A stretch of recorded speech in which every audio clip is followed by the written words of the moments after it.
कहते हैं कि जब आप कठिन परिश्रम के बलबूते पर आगे बढ़ते हैं तो हर कोई आपकी टांग खींचकर और आपको गिराकर आगे बढ़ने की कोशिश करता है। मैंने एक कथित पत्रकार पर दर्ज एफआईआर के कारणों का खुलासा क्या कर दिया कि अब मुझ पर ही आपराधिक मुकदमा दर्ज करवाने के नए नए पैतरे होने लगे हैं। कल यानी कि 27 फरवरी 2024 को सागर जिले के पुलिस अधीक्षक कार्यालय में मेरे खिलाफ एक टाइपशुदा आवेदन शिकायत के रूप में दिया गया, जिसमें बताया गया कि मैंने स्वयं को पत्रकार बताकर और झूठे केस में फंसवाने की धमकी देकर उमेश तिवारी और कैलाश पटेल नामक व्यक्तियों से 35 हजार रुपए की धोखाधड़ी एवं जालसाजी कर 70,000 रुपए की राशि हड़प ली है। नमस्कार, मैं हूं आपके साथ में भूपेंद्र सिंह और आप रिपब्लिक सागर मीडिया के साथ में। मेरे खिलाफ जो आवेदन पुलिस अधीक्षक कार्यालय में दिया गया है उसके पैरा नंबर 3 पर स्पष्ट रूप से लिखा गया है कि इसमें आवेदक क्रमांक 1 यानी कि कैलाश पटेल से पूर्व में 20 लाख रुपए की जालसाजी एवं धोखाधड़ी हुई थी, जिसकी रिपोर्ट उसने कैंट थाने में राकेश राय नामक व्यक्ति के खिलाफ दर्ज कराई थी और उसकी जानकारी मुझे न्यूज चैनल के माध्यम से प्राप्त हुई थी। और जिसके बाद मैंने आवेदक कैलाश पटेल से फोन पर संपर्क किया एवं स्वयं को पत्रकार बताते हुए पुलिस के बड़े अधिकारी जिसमें एडिशनल एसपी विक्रम कुशवाहा और अन्य वरिष्ठ पुलिस अधिकारियों से अच्छे संबंध का हवाला देकर राशि वापस कराने का प्रलोभन दिया गया। और मेरे द्वारा दिए गए प्रलोभन में आकर आवेदक गणों ने यानी कि कैलाश पटेल और उमेश तिवारी ने 35 हजार रुपए इकट्ठे कर 70,000 रुपए कटरा 3 बत्ती पर आकर दिए और मैंने रुपए लेकर कैलाश पटेल और उमेश तिवारी से कहा कि मैं शीघ्र एसपी और एडिशनल एसपी से मिलकर आपके साथ हुई धोखाधड़ी के 20 लाख रुपए आरोपी से वापस करवा दूंगा। और जब मैंने इस आवेदन को ध्यान से पढ़ा तो मैंने पाया कि पैरा नंबर 5 के 5वीं लाइन पर लिखा है कि मैंने आवेदकों से 50,000 रुपए की मांग की थी, मगर आवेदकों द्वारा मुझे 70,000 रुपए दिए गए। एवं पैरा नंबर 6 पर लिखा है कि मैंने आवेदकों की मेहनत की राशि जालसाजी कर हड़प ली है। और इसके बाद पैरा नंबर 7 पर यह भी लिखा गया है कि मुझ पर कई आपराधिक मुकदमे दर्ज हैं, इस कारण मुझ पर जालसाजी का मुकदमा दर्ज किया जाए। तो क्या यहाँ पर कोई मजाक चल रहा है क्या? तो अब ध्यान से सुनिए आवेदक महोदय जी, जब हम किसी भी आपराधिक घटना की जानकारी पुलिस प्रशासन को देते हैं तो उसमें कुछ मुख्य बातें होती हैं, जैसे कि क्या घटना थी, किसके द्वारा की गई, किस तारीख को की गई, किस समय की गई, क्या घटना स्थल था, शिकायत पत्र में लिखित घटना के समय कौन कौन मौजूद था या किसके सामने घटना घटित हुई, और इसके साथ ही घटना से जुड़े समस्त साक्ष्यों का विवरण प्रमाण सहित आपको पुलिस अधिकारी को देना होता है। तभी पुलिस आपकी दी गई जानकारी के आधार पर विवेचना करती है और अगर विवेचना में आपके द्वारा दी गई जानकारी सही पाई जाती है तो उसके बाद शिकायत आवेदन में जिक्र आरोपी के खिलाफ में मामला दर्ज होता है और पुलिस की अन्य औपचारिक कार्यवाही प्रारंभ हो जाती है। लेकिन अगर विवेचना में आवेदक द्वारा दी गई घटना की जानकारी शिकायत आवेदन में प्रथम दृष्टया गलत पाई जाती है तो धारा 182 के तहत सरकारी कर्मचारी को झूठी सूचना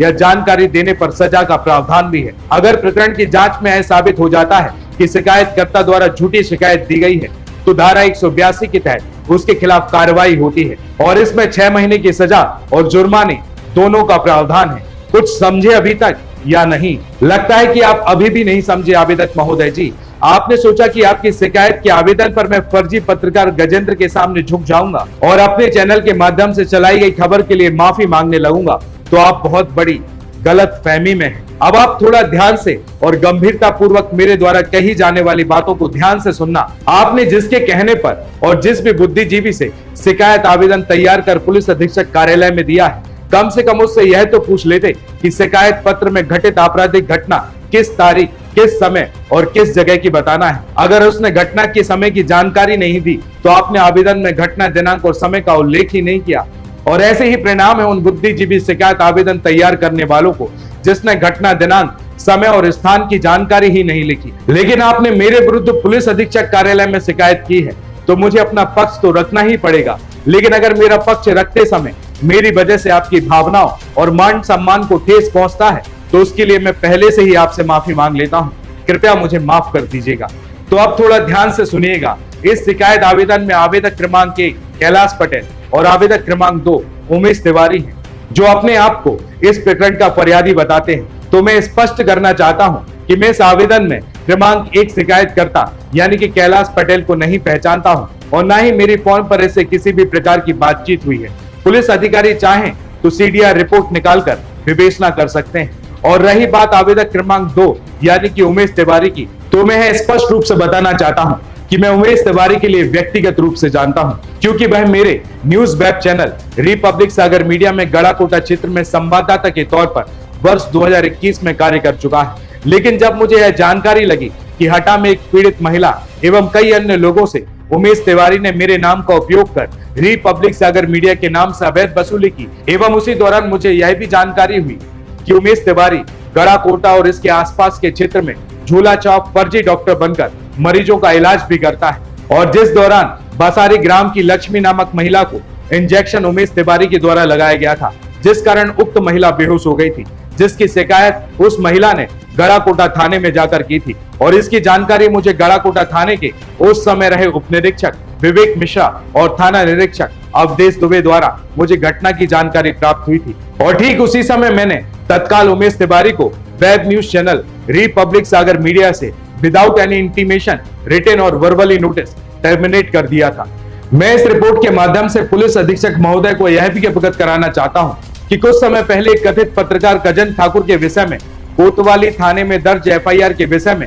मेरे द्वारा खबर चलाई गई थी, जिस कारण कई समय से मुझे व्यक्तिगत रूप से टारगेट करने की कोशिश की जा रही है। अतः पुलिस अधीक्षक से मेरा निवेदन है कि कृपया कर एक बार उमेश तिवारी की सीडीआर रिपोर्ट निकालकर उसका परीक्षण किया जाए और उसके द्वारा मेरे विरुद्ध पुलिस अधीक्षक कार्यालय में शिकायत आवेदन देने से पहले तक गजेंद्र ठाकुर नामक कथित पत्रकार से एवं क्रमांक 1 कैलाश पटेल नामक फरियादी से कब से संपर्क हो रहा है या कब से नहीं, अधिकांश साक्ष्य आपको सीडीआर रिपोर्ट के माध्यम से मिल सकते हैं। पुलिस अधीक्षक महोदय से मेरा यह भी निवेदन है कि इस आवेदन के आवेदक उमेश तिवारी से यह भी जानकारी ली जाए कि शिकायत पत्र में घटित घटना किस दिनांक, किस समय और किस स्थान की है, और इसके अलावा उमेश तिवारी से यह जानकारी भी ली जाए कि उसने आवेदन में यह बात क्यों छुपाई कि वह मेरे वेब चैनल रिपब्लिक सागर मीडिया में पहले कार्य कर चुका है, और यह भी जांच करें कि जो भी पैसों की लेन देन की शिकायत पत्र में की गई है वह लेन देन किस माध्यम से हुआ है। इसके अलावा पुलिस अधीक्षक महोदय से मेरा यह भी निवेदन है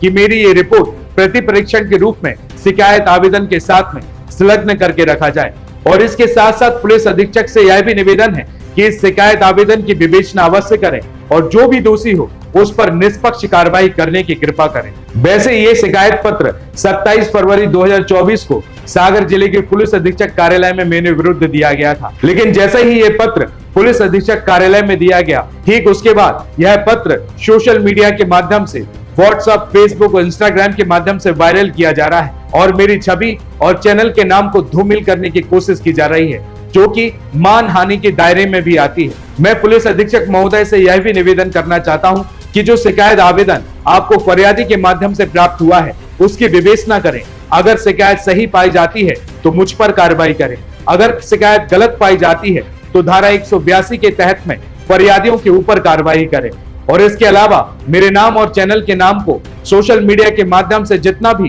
धूमिल किया जा रहा है उसके एवज में मैं फरियादी के खिलाफ में मानहानि का मुकदमा दर्ज करने के लिए जा रहा हूं। फिलहाल इस एपिसोड में इतना ही। मैं भूपेंद्र सिंह रिपब्लिक सागर मीडिया की ओर से आप सभी से विदा लेता हूं। जय हिंद, जय भारत। रिपब्लिक सागर मीडिया को सब्सक्राइब अवश्य करें और आप हमारी आने वाली सभी वीडियो को देखना चाहते हैं तो आपको उसके लिए घंटी जरूर दबानी पड़ेगी ताकि आपको सभी वीडियो की नोटिफिकेशन समय समय पर मिलती रहे। रिपब्लिक सागर मीडिया पर जो भी वीडियो आएगा वह सच की कसौटी पर कसकर ही आएगा।